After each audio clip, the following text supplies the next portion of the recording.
So today we're going to be talking about sustainability reporting and the Global Reporting Initiative. And this is sort of a big topic. It's slightly technical, so just stop me whenever you need to and clarify what I'm talking about. Because we're using some peripheral documents to kind of guide us through the framework on how we do sustainability reporting. So the first thing I'd like to talk about is this idea of how did we get to where we are right now. It's this big field, and the terms are used pretty interchangeably. Socially responsible, corporate social responsibility, sustainability, those terms are all used pretty interchangeably. But what I'd like to talk about before I jump into sustainability reporting is what's been happening the last decade, let's say, that's brought us to the point where this field of sustainability reporting is evolving really super quickly. Well, the first thing I want to talk about is increased stakeholder activism, more sophisticated stakeholder engagement. And I just gave an example earlier in class that I'll repeat for the benefit of those of you listening, which is there's recently been a lawsuit filed by the New York Attorney General, pressured by shareholders, against ExxonMobil, stating that they are pricing carbon at two different sets of numbers and using those two different sets of numbers to benefit themselves without being transparent with the shareholders. And the shareholders are saying, this is going to impact the value of my investment in ExxonMobil. And I want them to come clean and accurately price carbon in their sustainability reports. So that's a really recent example. And there's the idea of shareholders being able to pressure their companies to address things or to mitigate risk around things is really increasing. And we're going to see that that's one of the reasons why sustainability reporting has become so important. There's lots of new codes, standards, and guidelines. Not as much in America, but if you're an international company and you do business in the European Union or Japan or Australia or Canada, I can guarantee you that you've got to comply with a ton of standards and codes. And if you've got to put processes in place to do that in other countries, hey, if I've got access to that data, why not use it to do sustainability reports in country? Accountability through the value chain. We've talked about this and read about this a lot in the last 10 weeks, whereby it's not enough to just say, within my manufacturing plant, I run a green operation. I'm always looking at efficiencies. I'm innovating around green development. I'm using it to retain and recruit employees and all those other things. But I want to know that everybody that I get my supplies and raw materials from are doing the same thing. And where I sell my materials to, that I'm educating my customers not to dispose of the container it came in, but giving them information on how to keep that in a circular loop. That's your value chain, starting all the way from, the soil chemistry that we learned about last week and your raw materials all the way up to disposal and that circular economy. And we're going to be seeing a lot of commentary about that in the sustainability reports. Obviously, transparency and reporting.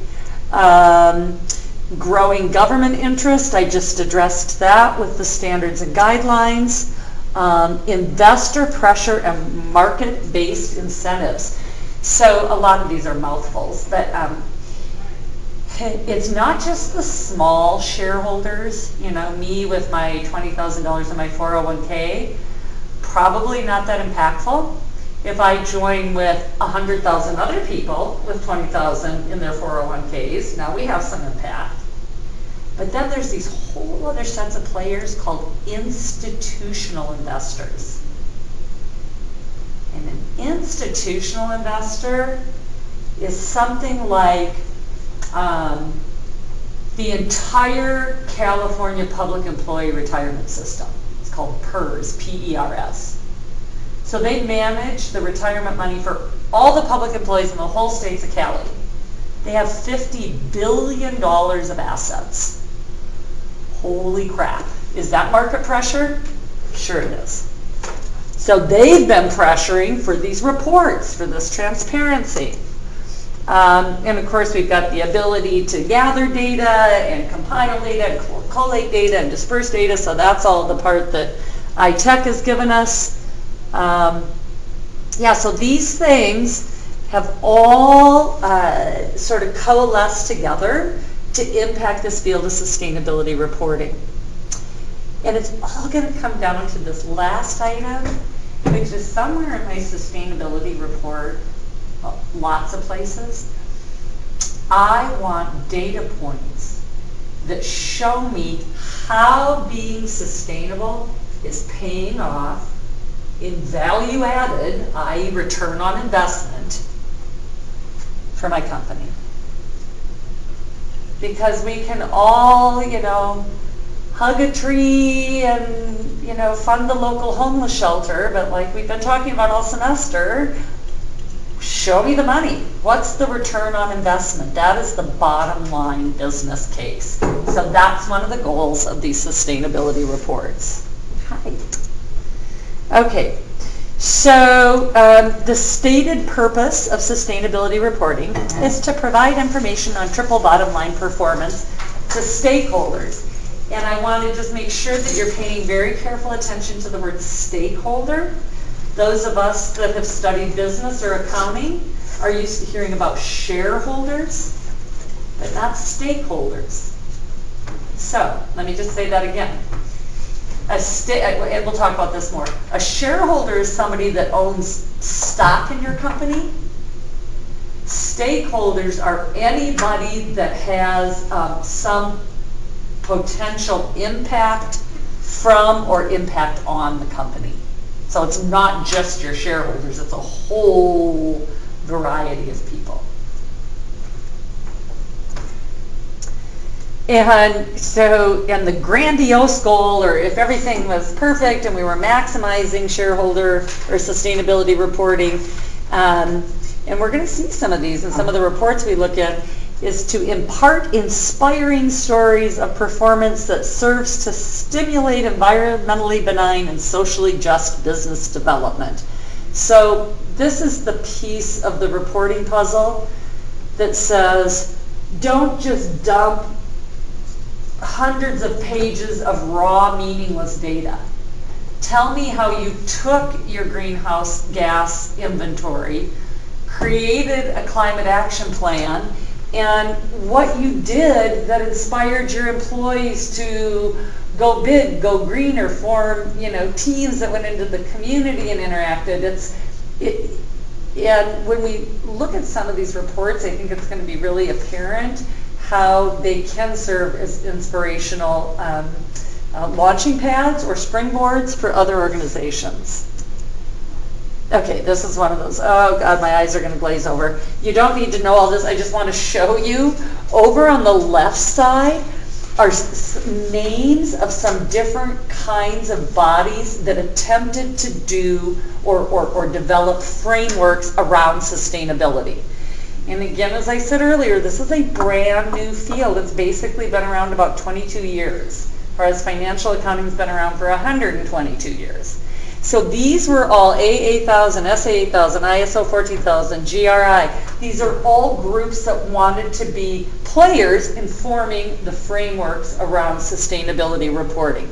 We are really only going to be looking at the bottom one, the Global Reporting Initiative, because they've sort of emerged from the pack, so to speak, as the most used and the most recognized framework. So that's what we're going to be using.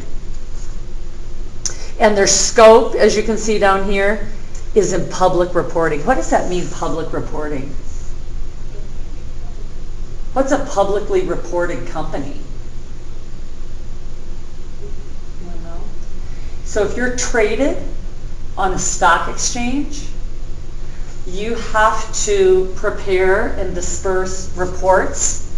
I'm not going to go into a ton of details, but financial reports on both a quarterly and an annual basis. So right now, any of us could go on and spend 2 seconds on our phones or our computers and get all the financial results of ExxonMobil for, let's see, what quarter are we in? We just finished the third quarter, so that wouldn't have been published yet. Second quarter, right? All their financial. We'd have a letter from their board of directors. We'd have a letter from their CEO. We're going to see all their financial reports. We're going to see any challenges or issues they may be facing. So that's public reporting. It's accessible to everybody. Anybody know who, what the regulatory body is for companies that are traded on an exchange? Who like watches over them and makes sure they're doing the right stuff? So like the FDA does that for our food, right? Supposedly, and drugs. So it's called the Go ahead. Trade Commission? It's the SEC, the Securities and Exchange Commission. That doesn't, again, sound very sexy. It's like, oh my God, my eyes are glossing over. We've got commissions and old white guys telling us what to do with our stocks. But it's an incredibly important body because they require that everybody that's traded on a public exchange jump through the same hoops when they prepare reports. So that if I'm looking at 5 different transportation companies, they're all using the same data to do the reports so I can compare them, right? So that's what public reporting is. It's for publicly traded companies. Okay, this is just a snapshot of the kinds of things that are evolving now. And the Carbon Disclosure Project was launched by institutional investors, those ones I just described to you, the really huge firms. And they wanted guidance on how to look at companies' carbon emissions. So they formed something called the Carbon Disclosure Project that guides us in preparing our greenhouse gas inventories and targeting places to ratchet back. And a lot of these are a little beyond our scope. I'm going to go through them pretty quickly. But I'm going to spend a little bit of time on the second one. So what's really important about this term, and actually you really do need to know this, integrated reporting, so means the merging or the meshing of financial reporting with sustainability reporting. So those of us that have been in the field for a while, when sustainability reporting first came out, it's like it's kind of like what Lisa was talking about sustainability professionals. It's like sustainability reporting was done over here on the side with all kind of the enviros and the greenies, and then the accountants just went on down their path and did the financial reporting. So now, as a shareholder, I'm getting 2 packets of data. And it's like, oh my goodness, I mean, who's really reading all that, right? And, so that's one problem, that was one problem. The second problem was the decoupling of what you're measuring for sustainability and your financial reports just leaves you without understanding how sustainability impacts financial success. So what traditional or what older sustainability reports did was just what I was saying earlier, just a data dump, like water usage by plant, by city, by product line, and I mean, you know, within 2 pages your eyes are glazed over because what does this all mean? What integrated reporting does is says, water's super important to my company because I, you know, brew beer or I've got a water intensive industry. But really waste isn't a big issue in my company for whatever reason. So I don't need to spew out 50 pages on waste data because it's not really relevant. It's not one of my key performance indicators. So that's one of your new pieces of terminology you should start to wrap your head around. They're called KPIs, key performance indicators. In my company, not for every company in the whole wide world, but in my company, what indicators or what metrics are most important for me meeting my strategic objectives? And if I brew beer, I care a whole bunch about the watershed. If I generate almost no waste because I've got circular economy pretty much under wraps, or closed loop economy under wraps, then maybe I'm not even going to really do a lot of conversation about waste management, because that's really not an issue in my company. That's what integrated reporting does, is it's a framework that's bringing together our traditional financial metrics, balance sheet, profit and loss, statement of cash flows, and saying, how do we take all that and marry it with sustainability reporting in a way that's meaningful to my company. So that's the future. It's certainly not here. It's a big international endeavor, and that's just what's going on there. Okay, who's driving the ship? Again, institutional investors. They signed the Sustainability Stock Exchanges Initiative. Rio plus 20. Let's see, Rio is 89, so this was probably about 8 years ago. Stating the desire to have a stock exchange that measured and traded only sustainability-driven companies. That doesn't sound that earth-shattering, but it really is, because now you don't have to pick through, a million different stocks. These companies that have exhibited high performance in the sustainability arena are all traded on one exchange. 81% of Standard & Poor's 500 companies. Anybody remember we talked about what S&P was? I don't remember what it was. Well, that's like what True Cost is a part of, right? Or S&P Global?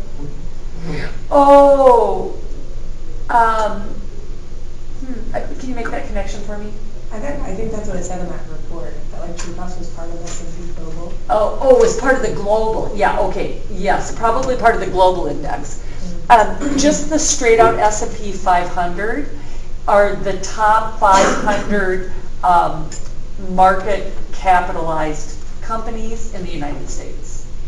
Okay, so the market capitalization is a fancy word for if you took all your shares of common stock and multiplied them by how much each one was worth, right, then that's your market capitalization. So like Verizon might have a market cap of $100 billion. Doesn't mean they have $100 billion, it doesn't mean they make $100 billion.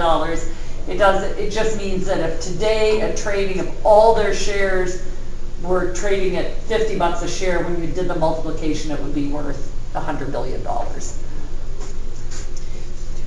That wasn't the point of this. The point of this is that 81%, this is a couple years old data, are voluntarily disclosing some of their sustainability metrics. Why would they do that? It's expensive, I can guarantee you that. These huge companies, pharmaceutical, chemical, transport, try to stay relevant and appease the public demand for all that. Such things. You really, and the questions I've posed to you all semester really have solicited the same answers. I was going to say, why are they doing this? Yeah, I've heard this before. They're doing it because stakeholders are demanding it, institutional investors are demanding it. They know that down the road, as administrations change and political climate changes, that it's going to be demanded at some point in the future. Would you rather just wake up one day and be like, oh crap, I've got to do this, or would you slowly be wanting to work towards it? So we had a really good discussion in one of my classes the other day about the ethics behind environmental policy. Right. And they were all, most of the people in my class are very liberal, and they were very against the idea that the free market is driving companies to become more sustainable. And I probably would have said that too, but after hearing all of this, I kind of, the free market is doing that. They are, and here's the thing. So for those of you that couldn't hear what was being said, it was a comment that one of the students was in environmental ethics class. They were talking about how environmental policy is established, pretty liberal student constituency, and the kind of the bend there is the free market is no favor of the environment in any way, shape, or form. I would say that's a fair assessment in most liberal circles, right. Students or non-students. Right. Okay. And I just heartily beg to disagree. Yeah. I think that everything that I've showed in here That's not to say that there's not players that in the free market that are doing everything they can, like I said in your class, to extract profit, do the minimum good that they can environmentally and socially, exploit the market and get out and reap profits and go do it somewhere else. There will always be that contingency. That's never going away. But because of all these things we've learned in here, the market is driving the ship towards sustainability, and there's going to be a day not too far in the future, I hope, that companies that aren't on board with this aren't going to have customers, or investors, or suppliers. Like, great example, Firestone, makes tires. Ford makes cars. Firestone was their major supplier for tires. Ford has been working on a massive sustainability platform for 15 years. They were actually one of the early forerunners. And do you remember that book I brought in here, Cradle to Cradle, that McDonough? They had McDonough and Baumgart come to their plant, their primary plant in Michigan, and actually redesign this massive industrial plant using cradle-to-cradle design frameworks. So they've been on board forever. So they say to Firestone, listen, you supply, I'm making this number up, 73% of our tires. Tires are made out of rubber. Rubber comes from that same area that we've been talking about, palm oil, deforestation, and all sorts of problems in Southeast Asia. How are you guys going to get on board to supply us with sustainable rubber? Well, it's not going to happen overnight. You're going to need consortiums and, da-da-da-da-da. Firestone can't turn their back on that. They sell 72% of their tires to Ford. And again, if you're one of these people checking every stat I say, I'm just making that up, but it's a lot. They can't ignore it.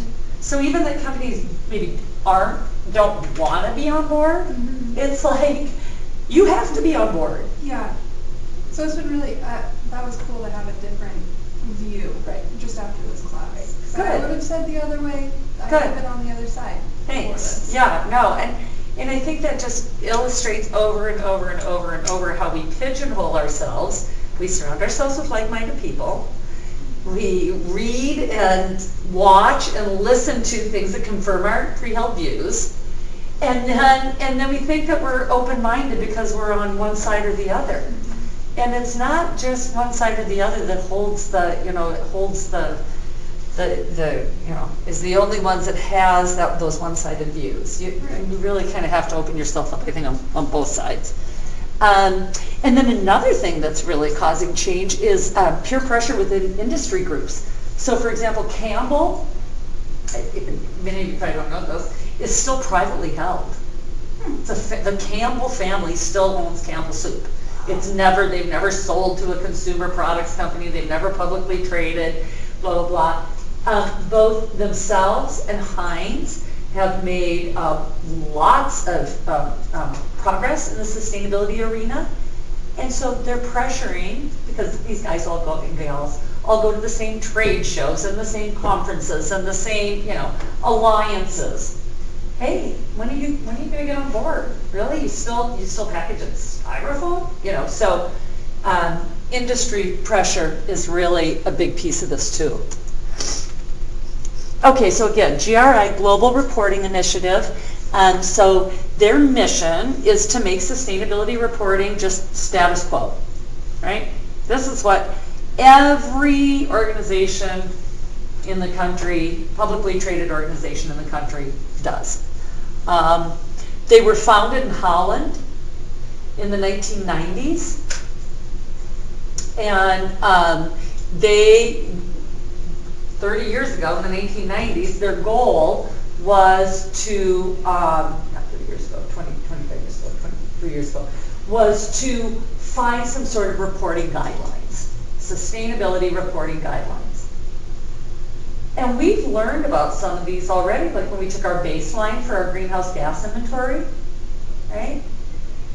It's the same there as it is with financial accounting. We've got to all use the same model to capture our carbon emissions. Otherwise, we can't compare it. We've got to all do our water footprinting the same way. Otherwise, how can we compare it? Okay? So, and the important thing is probably those last 8 words. They want to bring it to the rigor and credibility to the financial reporting level. In other words, they want sustainability reports not to be this woo-woo hippie tree-hugging thing, but these really hard data-driven sets of infographics and trends and trajectories and ratios that I use to run my business and that are credible. And for something to be credible, I'm sure you've all had a basic science class, right?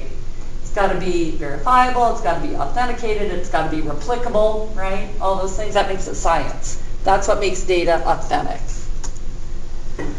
Okay, blah, blah, blah, I said that. It started in Holland. And in 2002, they partnered with the UN. And actually, this word currently is a little dated. They published their 4th generation of guidelines in 2013 called G4. And that's what we're going to be using. G4 is a lot more complex than G 3.1, I can tell you. But that's what we're going to be using, is something called G4. And this isn't as important, but it's sort of nice to know that it's not just 6 guys sitting in a room, in a loft in DC. It's when they're developing this framework. I get things all the time because I'm a stakeholder. I'm a CPA that's attended a sustainability reporting conference, so obviously I have an interest in that. So they're looking at something to add to their frameworks. They solicit opinion. Hey, Lisa, what do you think about this? And there's like 30,000 of us that they do that to all over the world. Then they take all that feedback, and that's what becomes the framework. So it's kind of nice to know that it's a democratically based process that this framework's being developed. I'm going to end here. I've already said this, that this is kind of using bigger words around it. But the point is, as we learn to go into the G4, the framework, and look at the 6 sections and all the key performance indicators, what I want you to always keep in the back of your mind is you're not just going through this and just willy-nilly picking out which ones you want to report on. You have to make a connection between this list of all these sections and key performance indicators and what's material to your business. What's going to add value to your business. If I have no employees, then the section called labor practices isn't helpful to me, right? There's nothing to report. So the environmental, I'm just going to kind of read this to you. Environmental, social, and governance criteria is based on your conversation with your stakeholders.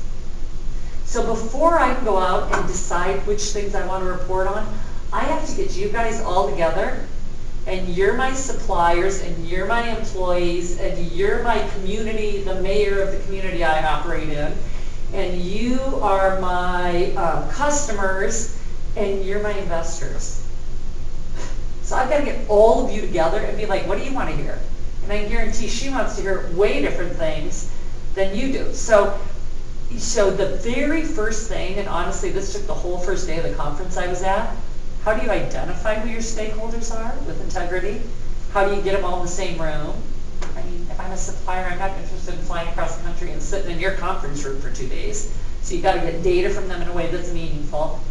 And then you have to say, we need to make an explicit connection between the data we gather and the strategy. Okay, with that, that ends our first lecture on sustainability reporting.